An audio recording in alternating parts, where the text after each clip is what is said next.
용돈이 지금 말씀하신 대로 풍족해졌잖아요. 네네. 그래서 애들 간에도 이렇게 금전거래를 좀 하는 것 같아요. 학교에서. 많이 친구들 하죠. 간에서. 네. 그래서 금융교육을 하실 때 그런 우리가 이제 금융소비자 보호 네. 또는 금융사고 이런 거에 네. 대해서 교육을 시키실 것 같은데 네. 아이들에게도 그런 교육을 시키시는지. 네, 하고 있습니다. 그러니까 요즘에 이렇게 말씀드려도 되는지 모르겠지만 카카오뱅크에서 나온 미니뱅크 프로그램이 10대 아이들의 삶을 바꿨다고 저는 생각을 하거든요. 그래서 이게 요즘에 그래서 또 은행마다 10대들을 위한 또 그런 앱 활용할 수 있는 그런 거래가 가능하게 하는 것들이 좀 많아지고 있는데 아이들이 편의점에 가서 한 아이가 결제를 하면 예를 들면 1,400원짜리 뭐를 하나 사서 둘이 먹었다 그러면 700원을 나누더라고요. 그리고 이게 뭐 떡볶이가 예전 같은 가격은 아니잖아요. 그러니까 떡볶이를 배달을 한 명이 시키면 같이 모여서 4명이 같이 나누기를 하더라고요. 그러니까 이게 금액대가 크니까 이제 배달비 포함해서 아이들이 나누기 4를 해가지고 먹는 것도 좀 보고 하는데 아이들 간의 거래가 정말 많아요. 그래서 돈이라고 하는 것은 빌려주면 갚아야 하는 거고 신용이라는 것을 이용해서 이제 저희가 신용카드 같은 걸 쓰면 그것도 빚을 지는 과정이기 때문에 정해진 날짜에 정해진 방식으로 갚아야 하는 거고 이런 신용에 대한 교육을 조금 더 강화하고 있고요. 그리고 아직까지 사회적으로 이슈가 된 건 아니지만 청소년들 사이에 이렇게 스마트폰을 활용한 도박 같은 것들이 좀 이루어지기도 하거든요. 그래서 이제 그러한 것들을 직접적으로 언급하진 않아요. 왜냐하면 직접적으로 언급하면 오히려 모르는 아이에게 정보를 제공하는 역효과가 날 수도 있기 때문에 그런 부분을 얘기하지는 않지만 돈거래를 함에 있어서 어떤 그렇게 알지 못하는 사이트에 접속을 한다라거나 그리고 정보를 확인하지 않고 단순하게 올라간다라고 하는 것에 투자를 하는 것은 투자가 아니라 이것은 도박과 관련된 활동으로 이렇게 좀 연계를 해서 이야기하거나 이런 교육들을 같이 하고 있습니다. 그래서 그리고 금융소비자 보호 관련 교육들도 아이들에게 좀 많이 하거든요. 왜냐하면 스마트폰 쓰면서 아이들에게 알 수 없는 정보들이 너무 많이 날라오기도 하고요. 아이들을 또 SNS로 유인하는 좀 좋지 않은 분들도 점점 많아지더라고요. 그래서 이제 그러한 피해를 당했을 때 내가 어떠한 절차로 어떻게 신고를 해야 하는지도 교육에 같이 포함이 되어 있습니다. 네.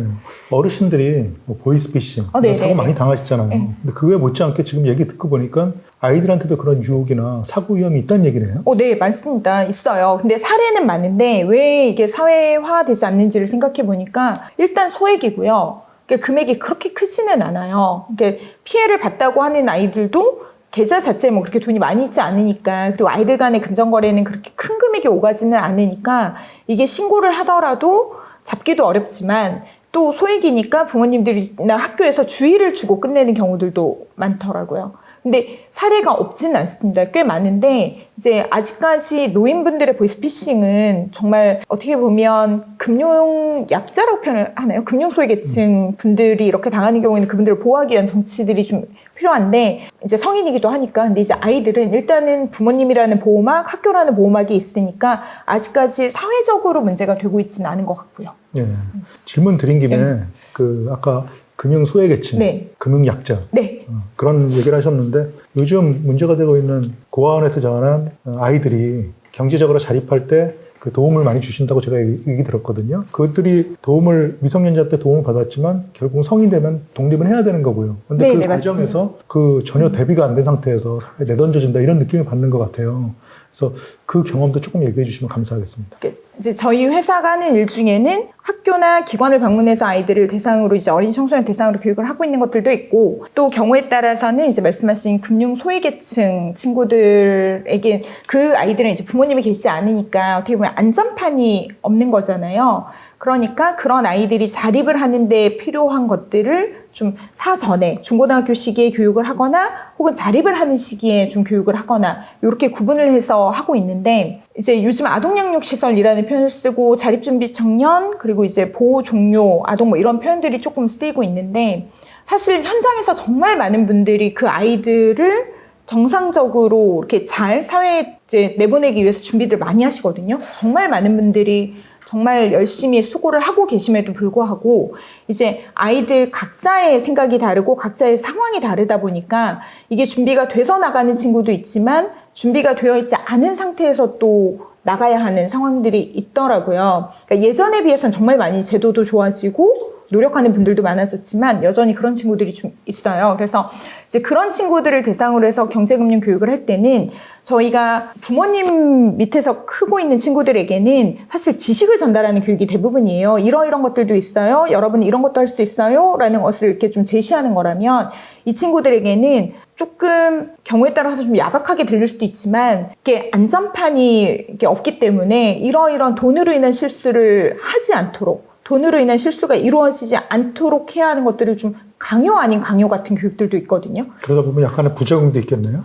네, 있어요. 그러니까 아이들이 하고 싶은 게 있잖아요. 예를 들면 요즘에 20대들이 투자에 한참 관심 많이 가질 때는 저는 이렇게 여기서는 투자 교육을 말씀드리고 있지만 사실 자립준비 청년들에게는 투자를 좀 멀리 하도록 이야기하거든요. 그러니까 하지 말아라가 아니에요. 하지 말아라가 아니라 직접 투자를 하지 말고 인덱스 펀드와 같은 것으로 시작을 해라. 본인이 공부해서 그러니까 한 달에 5만 원이면 5만 원 이렇게 뭐 일정한 비용을 정말 내가 이 돈 없어도 살 수 있는 돈으로 시작을 해서 내가 감이라는 것을 잡고 내가 어떤 정보를 가지고 활용할 수 있구나라는 그 정보처를 분명하게 확인한 후에 해라 라는 이야기를 하는 거고요. 예를 들면 이 트란스톤 TV 같은 곳들 금융회사가 제공하는 그러니까 개인 유튜버가 제공하는 것들은 보지 말아라.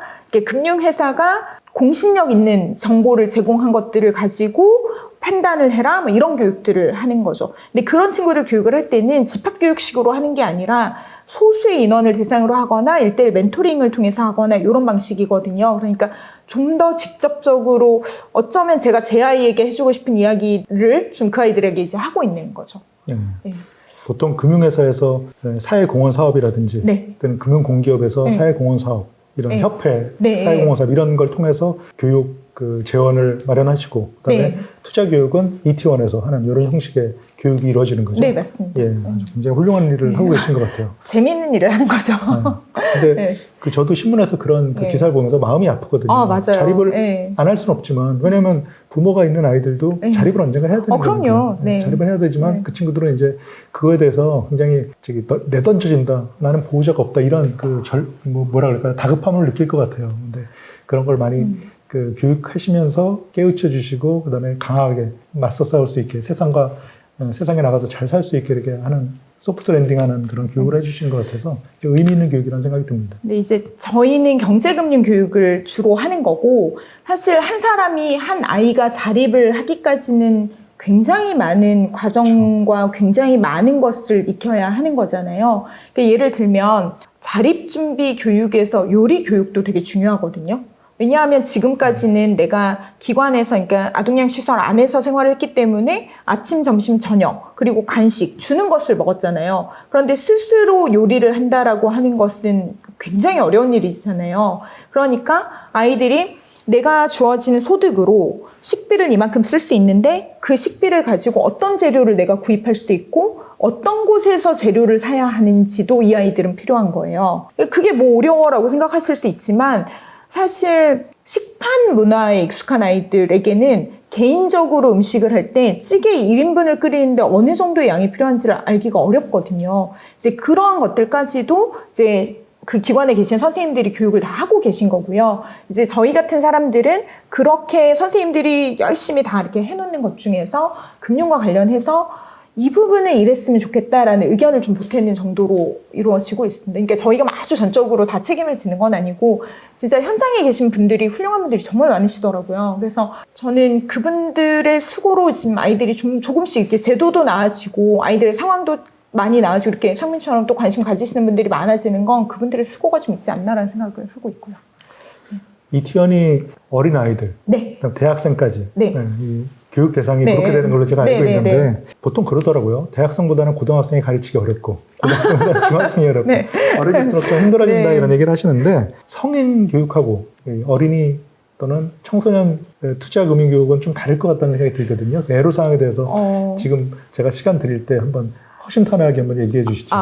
근데 저는 애로사항은 오히려 애로사항은 없고요.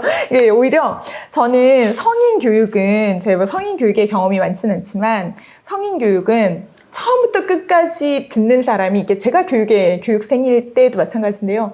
강사를 이렇게 평가한다라는 느낌이 좀 있을 때가 있거든요. 살짝 이렇게 끼고 너 얼마나 잘하나 보자. 네.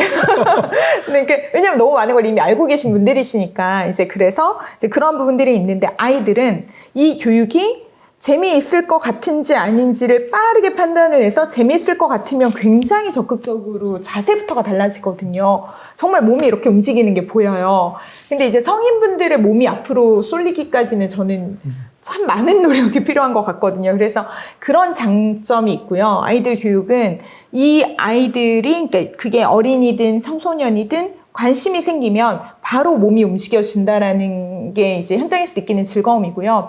그런데 이제 저희가 생각하는 애로사항은 아니고 어려운 점은 사실 경제금융 교육이라는 것은 앞에서도 말씀드린 것처럼 각 부모님들이 가지고 있는 가치관에 따라 그 방식이 다를 거거든요. 그래서 저희는 가치관과 관련한 교육은 최대한 지향을 하는 거고요. 그러니까 아이들이 살면서 지금부터 이 아이가 살아갈 세상에서 경험하게 될 금융이라는 게 무엇일지에 대해서 생각을 해보고 그게 예전에 저축이었다면 이제는 투자를 알아야 하는 거고 사실 투자를 아는 과정에서도 디지털 금융이라고 하는 것도 아이들이 또 인식을 해야 하는 거고. 디지털 금융에는 가상화폐도 포함이 되는 건가요? 네, 포함을 하고 있습니다. 그러니까 아이들이 가상자산, 암호화폐라는 단어는 몰라도 비트코인이라는 단어는 알잖아요.